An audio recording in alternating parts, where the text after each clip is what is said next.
chosen generation. We've been called for to show His excellence. Hey, all I require for life, God has given me, and I know who I am. Hello, my people. Welcome to Great Goodness People AG Executive Kitchen, where we cook and talk relationship. This afternoon, or rather before I introduce what we're about to cook this afternoon, I want to appreciate those that have been taking time to watch my video. I say God bless you. I love you guys. Hope you are cool. Okay, so this afternoon we are cooking our Nigeria stew, and we are using fish to cook this very Nigeria stew, and at the same time talking about how can we maintain the love in our relationship. Yeah, it's a very serious matter. I don't know how many of you have observed something in life these days. People went to get married. When they want to get married, there's so much joy, so much expectation. The preparation is something else. They are so happy. They tell each other, I can't live without you. You can't, they tell each other they can't live without each other. Even when the parents want to oppose the relationship, they fight to make sure that the whole thing goes well, that they must get married. At the end of the day, maybe when they get married, 1 or 2 years, they started having challenges, they started having problems. I never knew I don't love you. What happened? Then people start asking, I told you love her. Yes, I used to love her, but she's not what I think she is. He's not what I think he is. So we want to look at what is the cause, or how can we maintain our relationship? How can we maintain the love in our marriage? How do we keep it going, keep burning? What are the things we need to do to keep our love in the marriage? Okay. At the same time, let me introduce what we are cooking this afternoon. This afternoon, we are cooking Nigeria stew, and we are using just fish. Yes. So right now, in my menu, at the same time, we're cooking beans and rice together. I don't know if you have tried it before. The combination needs to be very, very sweet when you cook beans and rice together. But we are using tomatoes on this menu. We have our sliced onion. My spices are here, garlic. All my spices are here, chicken, spice, my groundnut oil. I'm using butter. This is the fish I'm using. Already washed. In fact, I haven't even frozen this fish, and I'm using prawns. If you've been watching my video, you will know that I have a method where I cook my tomatoes. Yes, this very tomatoes is boiled, cooked without blending it. So this is the tomatoes I'm using. It's already cooked. I have my red bell pepper, my green bell pepper, my fresh pepper, and my onions. Then this is the rice I'm using. So let's go. We gotta start frying the fish before we start the main gist this afternoon. So let's go and fry our fish right now. So guys, you can see the beans. The beans is cooking. At the same time, it's time for us to fry our fish. You are Lord, too faithful to fail me. Yes, you're too faithful to disappoint me. Lord, too faithful to disappoint me. Hallelujah. I'm gonna put the rice. The beans have been cooking. I've got to realize. I'm done washing my rice, I mean to say. So I've poured the rice inside my beans. I'm going to add this blue band, this butter inside the beans. When you try this at home, you will tell me how you feel like, it looks nice. It makes in fact, I don't know how to explain it, but just try it at home and inbox me and tell me how you feel like when you eat.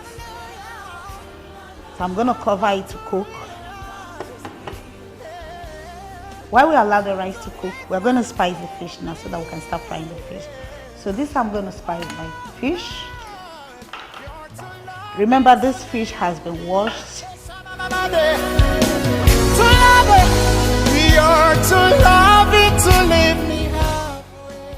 My spice, my fish spice.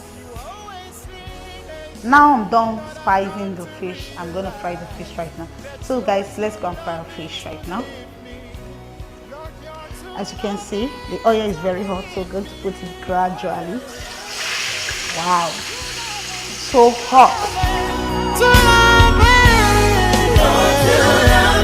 Now we're going to blend our pepper and tomatoes while the fish is still frying. I've come to realize, yeah.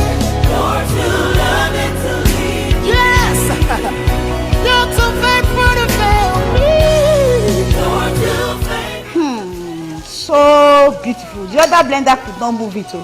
Because of the thickness of the tomatoes, I have to change the blender to the stronger one. There's still water in the rice, so we are going to still allow it to cook. Our fish is still frying, so I'm removing it now. The fish is fried.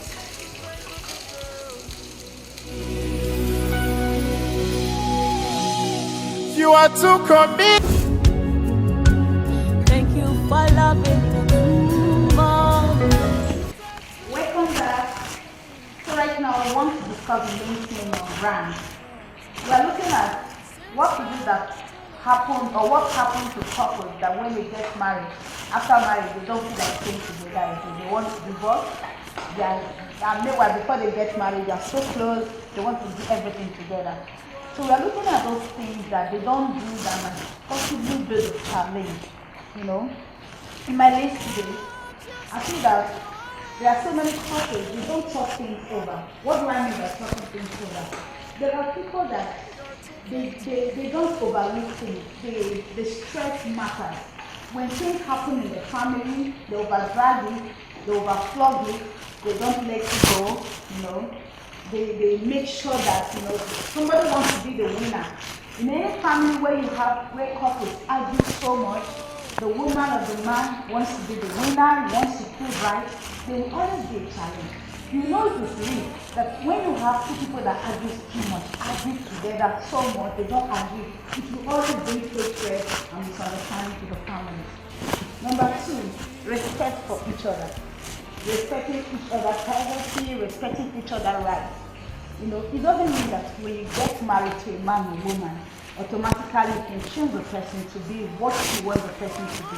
For instance, you get married to a man who for example, snore, or who, for example, sleeps anyhow, or a woman who eats anyhow. You don't need to oppose that change on that person instantly. You know, you agree with me that relationship is different from marriage. You know, when you're in a relationship, there's a lot of secrets, there's a lot of things that people intend to hide for each other. Not especially when you are not living together in a relationship as a Christian person. You know, as a Christian brother, a Christian sister, there are a lot of things you didn't have opportunity to know. But when you get married to each other, you don't oppose the person's rights, believing that this person has to be like you instantly. This person has to be like me. I don't like the way she eats. I don't like the way he sleeps. I don't like the way he talks, you know. It's a gradual process. It's not something you oppose. It's not something you force the person to become instantly. You know, when you try to force adults to change, you inconvenience that adult. Before you know, the person begins to get tired of you. So I think that's one of the problems we have. Forcing each other to become what the person wants to be. You can actually change people with love. You know, every person you get married to, you don't get married to kids, you get married to adult. And this adult, it takes time for him or her to change into what you want her to be. It is a gradual process. The another thing is not respecting each other's opinion. You know, the man wants you to be like this, the woman wants you to be like that. There's a way you can strike those things and you understand each other. Number four, we are looking at praying together. You know, the family that prays together, prays together. It is very necessary to pray in the family. I know a lot of you are waiting for me to say something else, but you know, I believe that marriage has to do with spirituality and physical things, you know. And marriage is ordained by God, and for that reason, you need God in your marriage. You need God for you to be able to be faithful to your partner. You need God to be able to be faithful to your wife. You know, when you have God, you'll be able to love. It is only God that can give us unconditional love. There are a lot of things in this world that without God you cannot be able to resist it. For that reason, you need God to be able to have your marriage different. Then, when you are getting married, just prepare your heart that divorce is not negotiable. You are not going to think about divorce.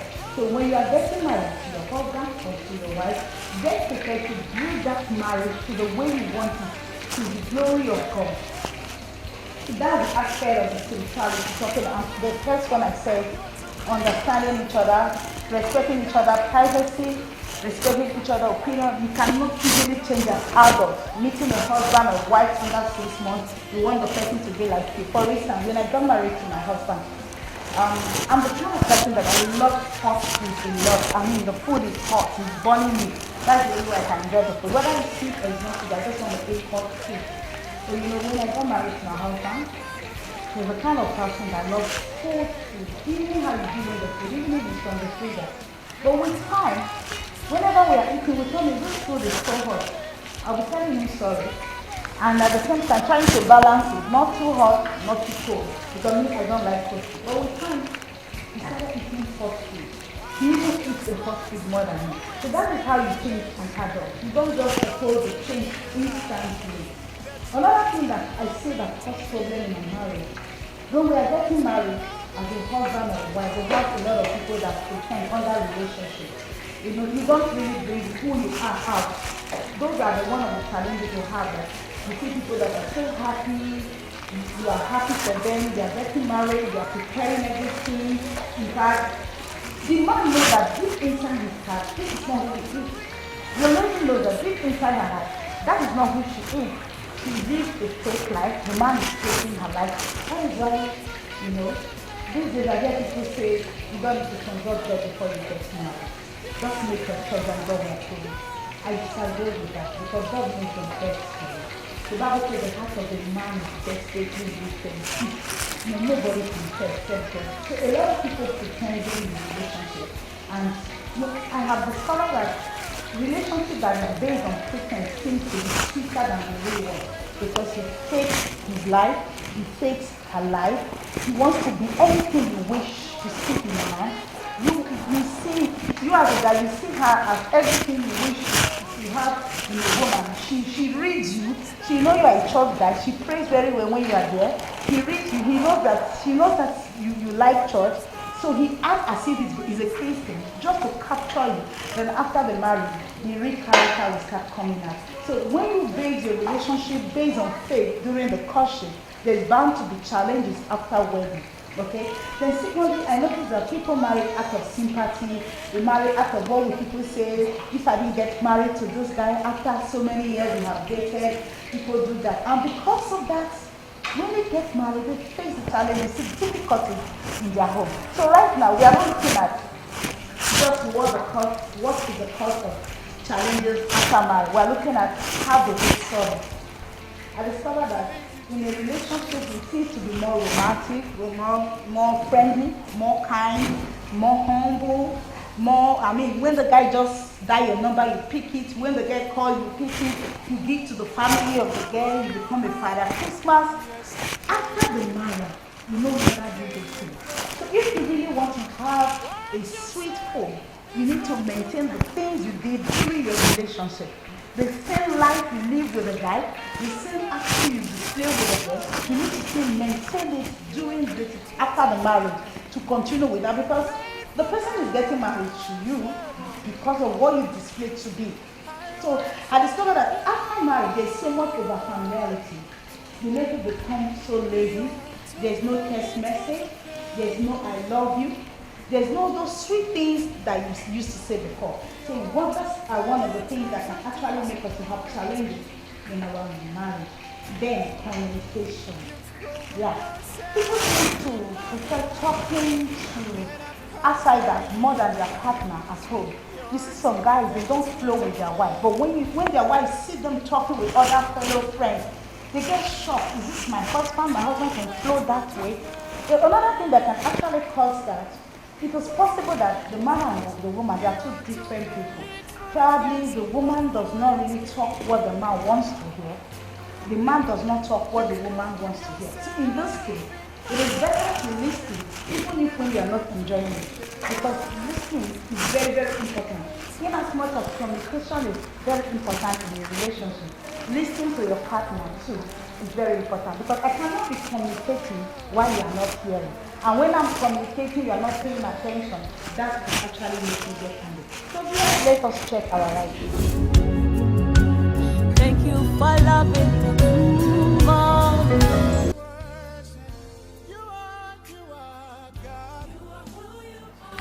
So guys, we are done frying the fish, right? I'm going to turn some of the oil in here. The oil I used to fry the fish.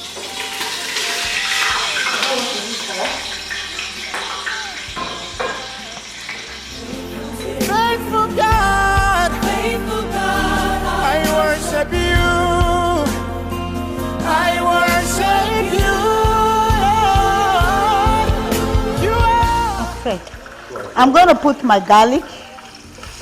I just added garlic. At the same time, putting my prawns. You have proven yourself.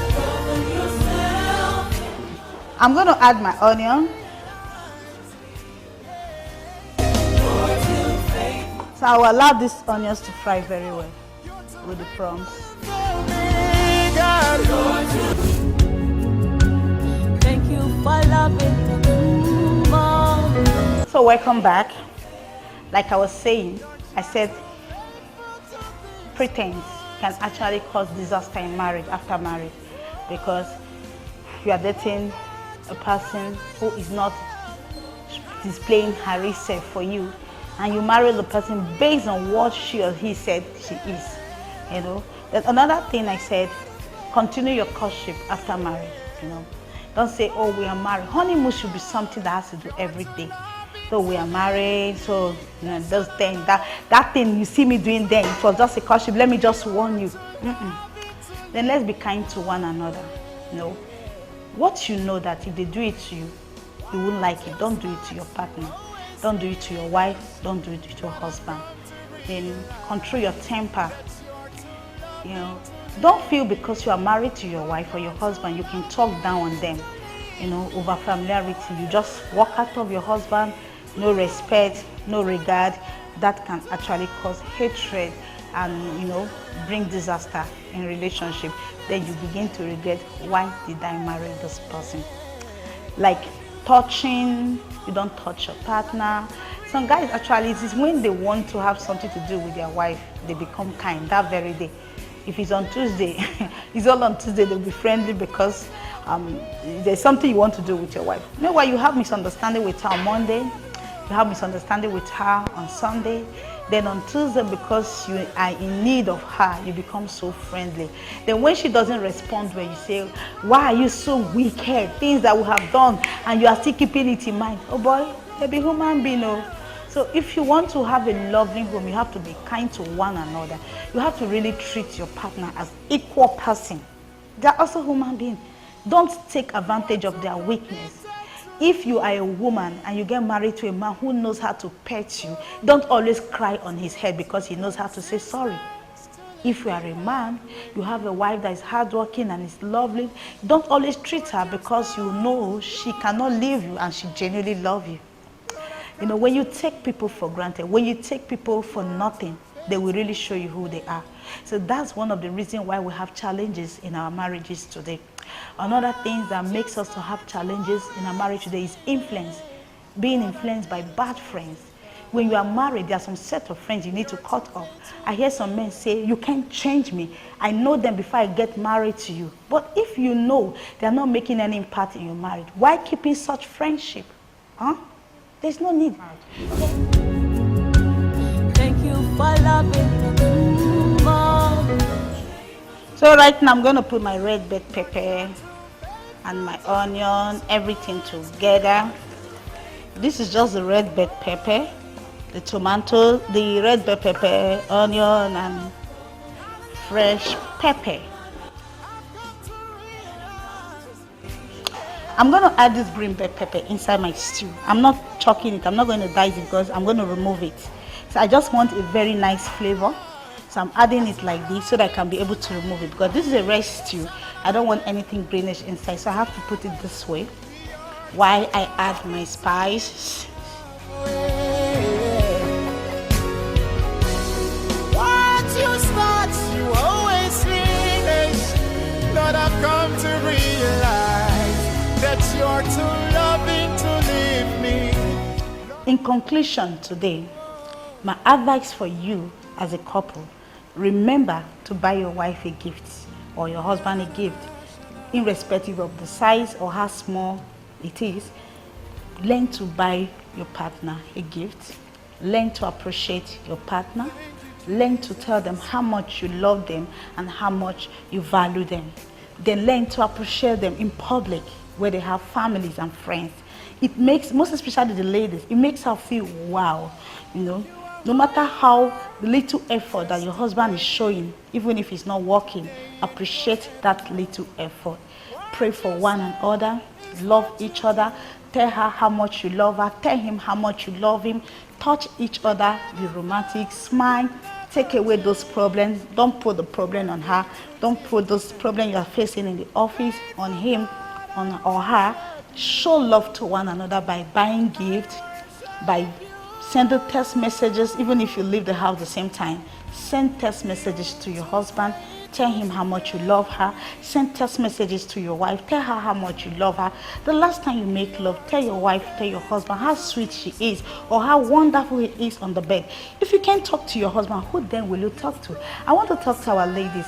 Our ladies doesn't know one of the secrets that those what they call it, those ladies outside, what they call it, slave queen, Abby.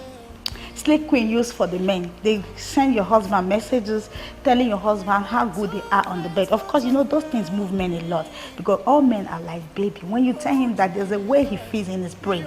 Now you as a woman, you are shy to tell your husband how good he is on the bed. Why not do that? Tell your husband how good he is on the bed. Appreciate your wife, how sweet she is. Tell her how she has kept herself for you. Appreciate her daily. I tell you, your love will keep growing strong and good. And above all, if you want to have a good home, you need Jesus in your life. You need Jesus in your home. The world we are today is a world of evil. For us to have a smooth marriage, we need Christ. Of course, you know that beside hatred, beside whatever, you hating your partner or misunderstanding in the home, even lack of job can make trouble to come in the home. Lack of money can cause it. So embrace Jesus, make him your friend, make him the friend of the family, introduce your wife, introduce your husband, serve God together, pray together, and keep the rules of marriage that God has given to us. Husband, love your wife even as Christ loved the church. And wife, love, honor, wife, obey your husband as the head of the family. You can write to us if you want us to pray for your marriage or you have any challenges you want us to help you to solve. By the grace of God, we can be able to do that with the help of Christ. Everything will be done. If you are watching me and you are asking God, when will I get married? I want to tell you that you should hold on to God, look up to God, don't compromise. God will give you your husband and he will give you your wife. Maybe you are watching me, you are doing all these things, you have obeyed your husband, you have obeyed your husband, and yet he's not turning up the way you want him to be like. I tell you, put everything in God's hand. I know God will do it. And above all, you need forgiveness in your relationship. You know, at times we are praying for somebody and you have not forgiven the person. Prayer might not be answered. Are you watching me? You're asking God for the fruit of the womb. The God Almighty will bless you this year with the fruit of the womb. He will bless you unexpectedly when your enemies are sleeping. Thank you very much, and God bless you all in Jesus' name. Okay guys, the stew is ready. You can see how beautiful it is.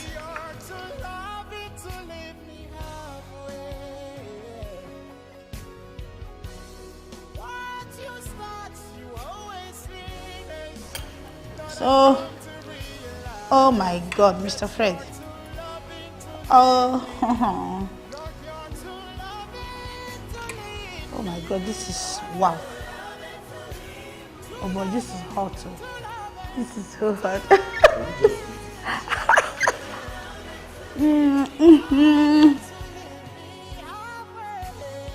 Oh my God. I'm not just saying, guys, go and try this at home. Remember my green bell pepper? I told you I don't want to dice it. So I want the stew to be red. This is the fish. Let me share with you. It's good to share. Love one another. Share.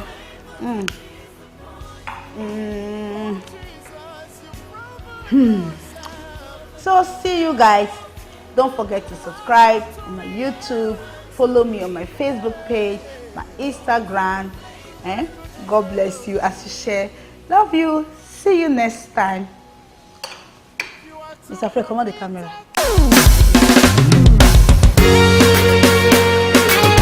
All over the world, lift up your voice. Do you know who you are? Shout in love, declare it. Believers anthem. Come on, let's go. We are a chosen generation. We've been called for to show His excellence. Hey, all I require for life, God has given me, and I know who